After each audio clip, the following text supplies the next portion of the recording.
I'd only stepped into a store to grab lunch. Outside, my daughter was murdered by a criminal.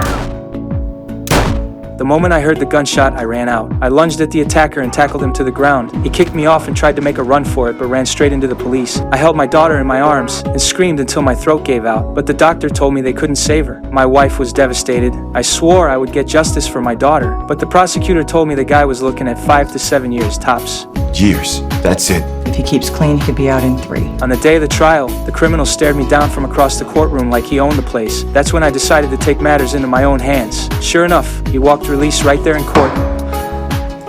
His brother showed up to pick him up, and even his mob boss father came along for it. I watched the whole thing from a distance. That night, I tailed him into a deserted back alley, floored the gas, and drove straight into him.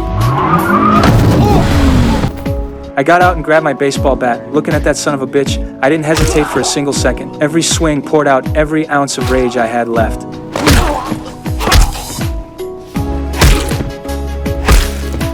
When I got home, I scrubbed the blood off the car and wiped the bat clean. The next morning, the sheriff had his suspicions, but no evidence. What I didn't expect was that after dark, the bastard's brother kicked down my door with a gun. Even the mob boss showed up. Did you know that your husband killed my son? Only because your son killed my daughter. They shot my wife dead. Then they beat me down too.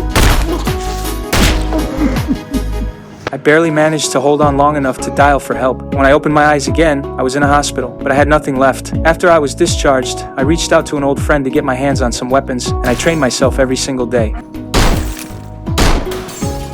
Meanwhile, the mob boss found out I was still breathing and immediately put out an order to have me taken out. I just sat in my car and watched his men leave. The moment they were gone, I put on the act of a stumbling drunk, knocked out the guard, then went straight for the mob boss himself, one bullet, and it was over. By the time his crew came back, all they found was a body. He swore he'd make me die a painful death. Find him!